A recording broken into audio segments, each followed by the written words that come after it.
ओम श्री साई राम। ओम साईश्वराय विद्महे सत्यदेवाय धीमहि तन्नो सर्व प्रचोदयात्। ओम साईश्वराय विद्महे सत्यदेवाय धीमहि तन्न सर्व प्रचोदयात्। ओम साईश्वराय विद्महे सत्यदेवाय धीमहि तन्न सर्व प्रचोदयात्। साईं राम। आज का मेरा विषय बाबा की इस प्रेयर के साथ जुड़ा है। आप जानते हैं इस प्रेयर के 3 पार्ट्स हैं।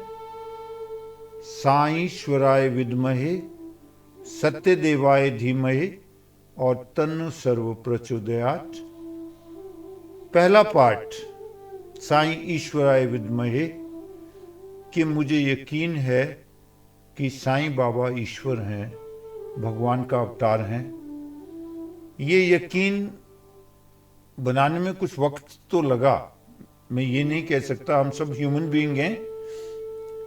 मेरा साईं ऑर्गेनाइजेशन के साथ परिचय यूं कहूँ तो 1987 के नज़दीक ही हुआ और मुझे पटरी पर आते 3 साल लग गए।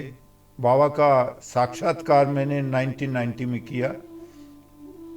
मुझे आज जब मैं पीछे देखता हूँ तो समझ में आता है कि मेरे शायद इस जन्म के कर्म तो ऐसे नहीं, लेकिन पिछले जन्मों के कर्मों के कारण बाबा ने मुझे, मेरे परिवार को और मेरी इंस्टीट्यूशन को बहुत पहले से सेलेक्ट कर लिया था अपने मिशन को आगे बढ़ाने के लिए।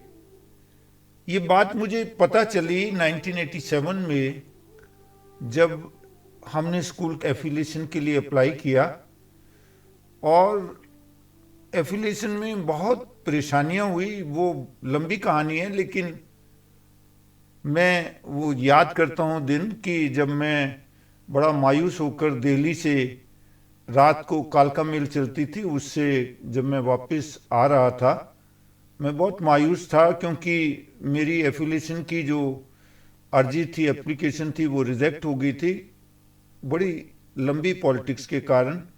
कुछ स्कूल नहीं चाहते थे कि हमारा स्कूल जो है वो उसको एफिलिएशन मिले, तो कुछ ऐसा हुआ जिसके कारण हमारी वो एप्लीकेशन रिजेक्ट हो गई। मैं बड़ा मायूस सा कालका मेल में अपर बर्थ पे था और मैं जैसे ही नीचे बैठा तो मेरे सामने व्यक्ति ने मुझसे पूछा, भाई साहब आप बहुत सैड लग रहे हो, आपके साथ कुछ ऐसा तो नहीं हुआ? कुछ हुआ है तो शेयर कीजिए, सुना है शेयर करने से दिल हल्का हो जाता है।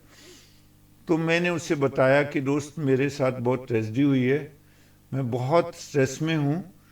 मेरे बच्चे अभी 9th क्लास उन्होंने पूरी की है, अगले साल 10th क्लास में आ जाएंगे और स्कूल को एफिलिएशन नहीं मिली है। और अगर एक स्कूल की एफिलिएशन ना हो तो आप जानते हैं ये बड़ा मुश्किल होता है। तो मैंने उसे सारी स्टोरी जब बताई, उसने मेरी पूरी स्टोरी सुनी और स्टोरी सुनने के बाद मुझे एक बात बताई कि मैं उसी एफिलिएशन ब्रांच में ही काम करता हूँ। मैंने आपकी स्टोरी सुनी है, मुझे पूरा यकीन है कि आपका स्कूल जो है वो एफिलिएशन के लायक है। और मैं ये पॉलिटिक्स को जान गया हूँ, ये कैसे भी हुआ, जो भी हुआ आपके साथ, मैं आज आपको एक विश्वास दिलाता हूँ कि आपकी एफिलिएशन आपको मिल जाएगी। ये वायदा उसने पूरा किया। तो मुझे ये तब कहीं चांस लगा था, मुझे लगा था कि कुछ चांस से, बाय चांस मेरी किस्मत से ऐसा हुआ। लेकिन आज की डेट में मैं जानता हूँ कि भगवान जानते थे, वो अंतर्यामी हैं, उन्होंने अपने मिशन के लिए मुझे क्यों चुना, ये तो बड़ा डिबेटेबल विषय है, लेकिन चुना तो उसके लिए उन्होंने एक अपना रिप्रेजेंटेटिव, एक व्यक्ति को हमारे पास भेज दिया और उसने वहाँ जाकर हमारी फिर से इंस्पेक्शन कराई और स्कूल को एफिलिएशन मिली। तो 1990 में कंबोज परिवार जो साईं परिवार था, वो उसके 3 बच्चे हमारे पास पढ़ते थे और प्रत्येक महीने वो मुझे एक भजन प्रोग्राम दिया करते थे, जिसमें भजन कहाँ है, कैसे है, वो सारा डिटेल लिखा होता था। और पंचकुला क्योंकि डेवलप हो रहा था, बहुत कम ही प्लेसेस थी, हमारे पास एक बड़ा हॉल था, तो साईं डिवोटीज हमसे समय समय पर वो हॉल और वो स्थान मांगते थे और हमें बड़ा अच्छा लगता था, लेकिन खुद हम पार्टिसिपेट नहीं करते थे।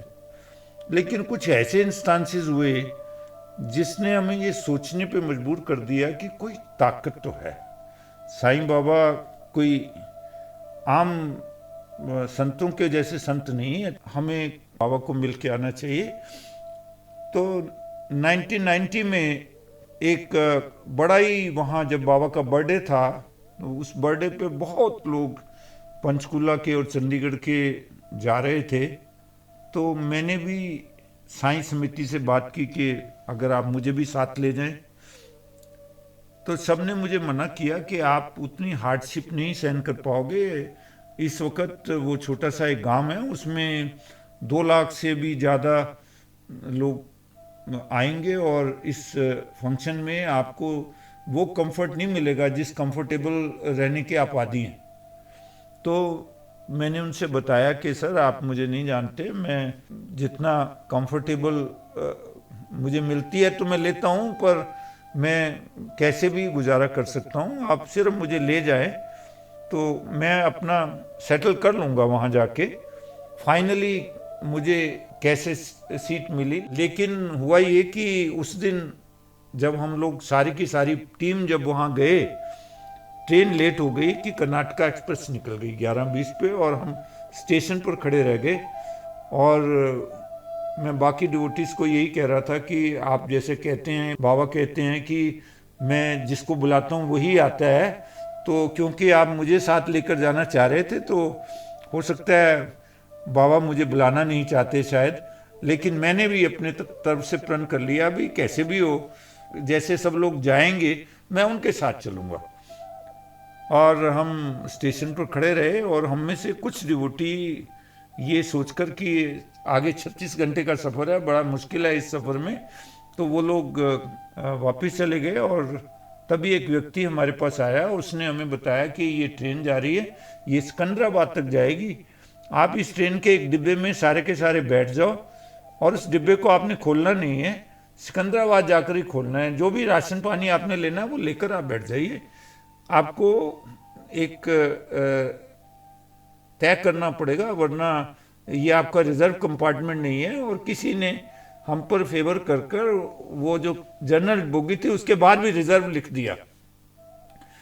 हम लोग सिकंदराबाद तक पहुंचे, वहां से बस से हम आगे गए और जब हम वहां पहुंचे इतना रश था, इतना रश था, देख के हम घबरा गए कि इस रश में कैसे होगा। मैथमेटिक्स का टीचर होने के नाते मैं सोच रहा था इतने लोग, कितने तो वॉशरूम चाहिए, कितने खाने का अरेंजमेंट चाहिए, कैसे करेंगे, इस गांव में पानी कैसे आएगा, तो यहाँ तो कुछ ना कुछ हादसा होने वाला है। लेकिन मज़ेदार बात है उस 4 दिनों में जब मैंने देखा सबको खाना भी मिला और सबको खाने के बाद लड्डू भी मिला और खाना भी फ्री मिला, और इतने रश होते हुए भी कोई बीमार नहीं पड़ा, कोई कुछ नहीं हुआ, तो आते वक्त तक यूँ समझिए कि मैं प्योर साईं डिवोटी बन गया था और मुझे समझ आ गया था कि साईं बाबा ईश्वर नहीं है तो ईश्वर से कम भी नहीं है। तो उसके बाद हमने कई बार, हमारी इतनी उस वक्त पोजीशन नहीं थी, एक हमारे पास एक ड्राइवर होता था, एक टूटी फूटी हमारे पास गाड़ी होती थी और उस गाड़ी में हॉर्न को छोड़कर बाकी सब चीज़ें बजती थी उसकी। तो उसमें भजन के लिए जाना बड़ा मुश्किल होता था, और ड्राइवर भी कभी होता था कभी नहीं होता था, तो हम सड़क पे खड़े हो जाते थे ये कह के कि बाबा हम भजन में जाना चाहते हैं, और आप भेजना चाहो तो आप भेज दीजिए, जैसे भी भेजना है। और यकीन कीजिए कभी ऐसा हुआ नहीं कि हमें कोई लिफ्ट ना मिली हो।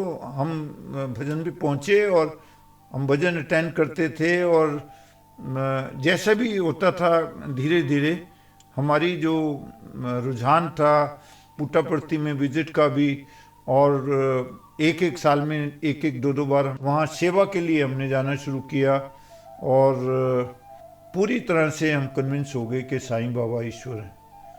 तो ये बात जो मैं आपसे बताना चाह रहा हूँ, मैंने बड़े सारे ऐसे इंस्टांसेस देखे जब हम सेवा में जाते थे, पूरा स्कूल अपने टीचर्स के हवाले छोड़कर, तो हमारे प्रिंसिपल दोस्त बड़े हंसते थे कि ये स्कूल जो है ये बगैर प्रिंसिपल और वाइस प्रिंसिपल के ये स्कूल में क्या पढ़ाई होती होगी, क्योंकि वो लोग टीचर्स को कंट्रोल करने के बाद भी वो रिजल्ट अचीव नहीं कर पा रहे थे जो हम अपनी एब्सेंस में अचीव कर पा रहे थे।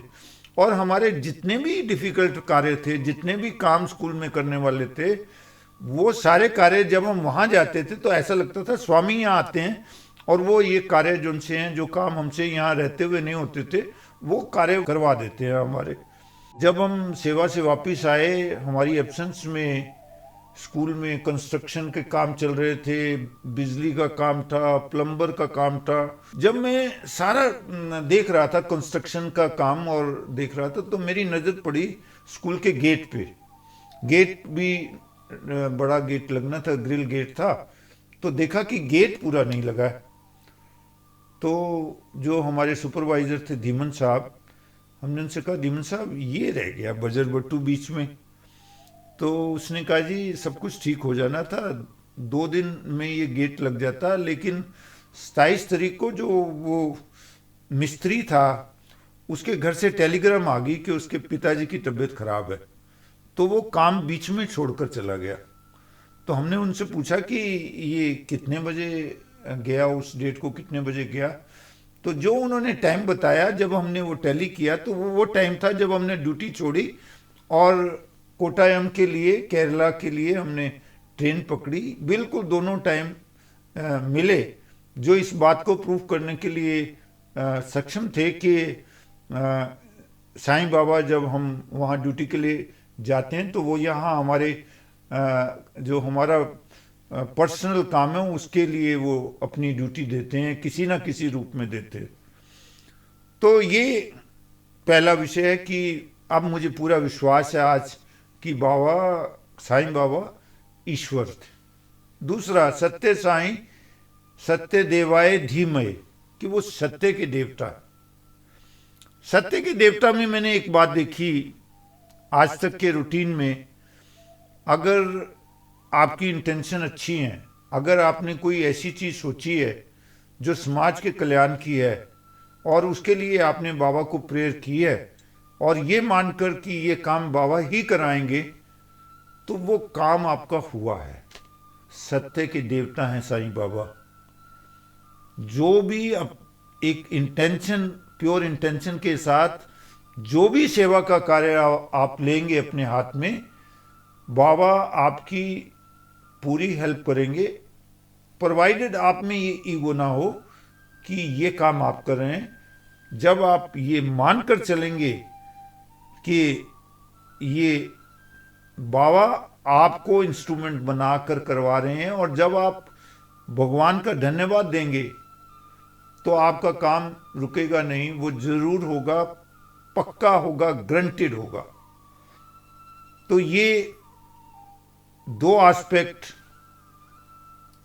सत्य देवाय धीमहि तन्नो सर्व प्रचोदयात्, मैं ऐसे परमात्मा के लिए, ऐसे साईं बाबा के से प्रार्थना करता हूँ कि वो हमें सद्बुद्धि दे सबको, और अपने इस जीवन को अगर आप सार्थक बनाना चाहते हैं तो साईं शरण में जाइए, आपको वो सब मिलेगा जिसकी आपने कल्पना भी नहीं की होगी। ओम श्री साईं राम।